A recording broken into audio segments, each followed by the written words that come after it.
built for one perhaps lead or clay pipe that was running on top of the aqueduct and was bringing fresh water to Caesarea. And it was like in most of the in most of the Roman towns.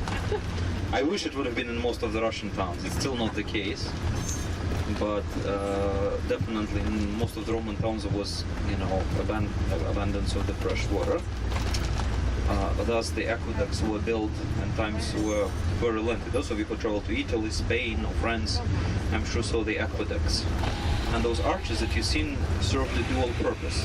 First of all, to lighten the weight of construction, and second, of course, because such a sphere on an arch is the very sturdy building. And in times, especially where there was gorges or ravines, you can see 2, 3, 4, times as many as 6 rows of arches. And it was all done to carry the pipe through which water was running from the place where the water was fresh and fresh springs all the way to the city where it was most needful. And at times enemies, when they besieged Roman cities, just would cut the access to fresh water by destroying the aqueducts, so interrupting the flow of aqueducts, and cities had to surrender because with the lack of fresh water it was impossible to withhold the siege. We'll discuss with a couple of people, but I thought it would be an interest that indeed the Romans used a lot of lead, especially for water pipes, and that leads to the understanding that the decline of the Roman Empire and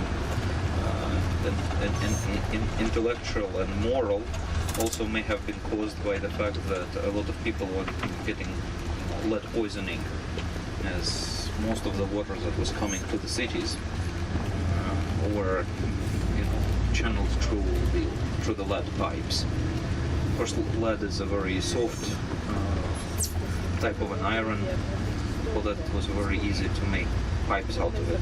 Examples of such pipes survive all over, particularly where there are extensive archaeological excavations of the Roman cities have been made. Sometimes pipes were made out of clay.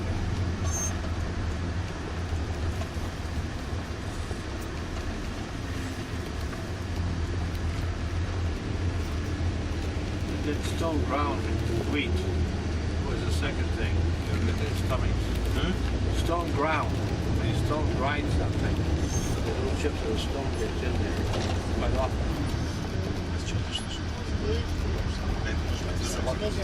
Yes.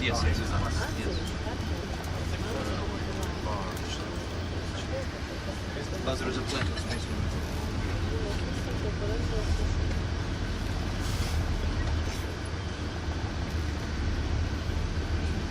And we'll definitely stop for coffee right after the visit here. It's not going to be a very long visit. We're going to see the St. Peter's Church here, and we're going to visit the Tomb of Tabitha, and then we'll go straight to have some bite to eat. There are toilets on the premises, so those of you who need to use restrooms will be able to do that inside.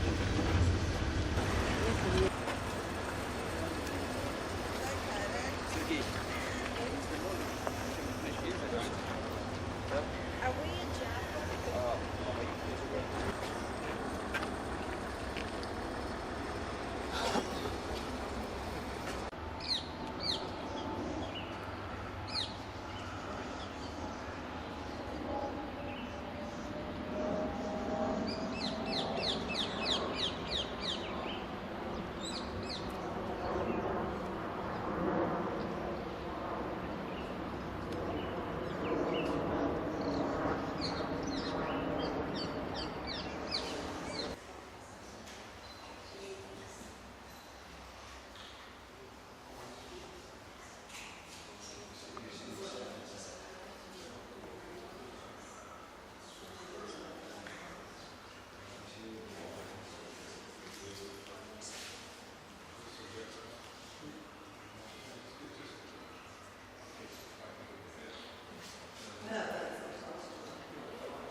Anyone?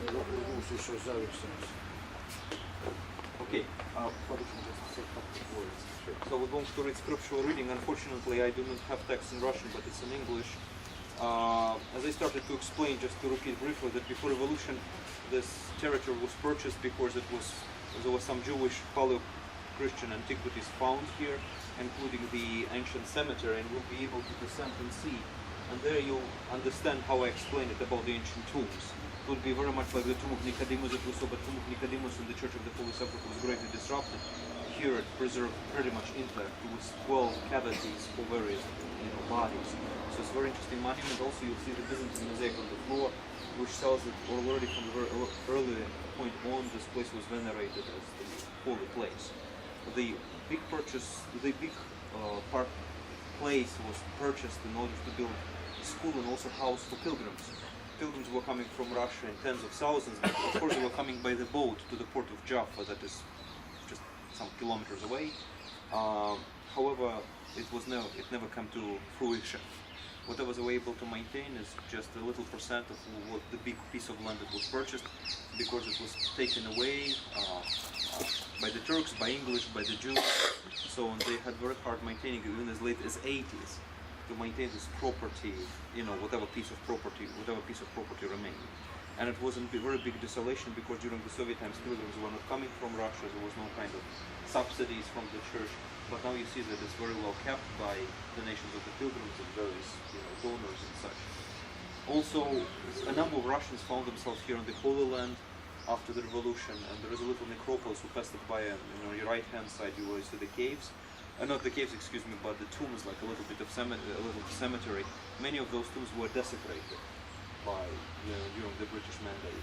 So many of those tombs just restored roughly on the place where the burial sites were. So, but the church now is attracting a lot of pilgrims, and is definitely one of the most splendid sites here. But let's Father Jim read the scripture. The reading is from the book of Acts. Brethren, now there was at Jaffa a disciple named Tabitha, which means Dorcas. She was full of good works and acts of charity. In those days she fell sick and died. When they had washed her, they laid her in an upper room. As Lydda was near Jaffa, the disciples, hearing that Peter was there, sent 2 men to entreating him, "Please come to us without delay." So Peter rose and went with them, and when he had come, they took him to the upper room. All the widows stood beside him weeping, and showing tunics and other garments which Dorcas made while she was with them. But Peter put them all outside and knelt down and prayed. Turning to the body, he said, "Tabitha, rise." She opened her eyes, and when she saw Peter, she sat up. And he gave her his hand and lifted her up. And calling the saints and widows, he presented her alive. And it became known throughout all Jaffa, and many believed the Lord. And he stayed in Jaffa for many days with one Simon, a tanner. Thank you, Father Jim. Now please proceed. Just make sure not to slide on the stairs and not to bump your head. Пожалуйста, пройдите. Instability, and there was an attempt to fight for independence and British mandate and everything else. There was only one nun with big host of keys from everywhere, and she would take a stick as a gun and would be patrolling around the church, thinking that she can defend the church in Hebron. But it was obviously the Lord that spared it. So it was tough. Like my friend Talhavi, when you see those filigrees and all those things, they used to be the real good icons. All that's gone. That thing was just complicated by. We'll figure it out. If I make well, and then we get deep, but they get run into there. It's stable. It's like the icon of community hero. We're not quite sure where it is. Like I'm aware there are some burial grounds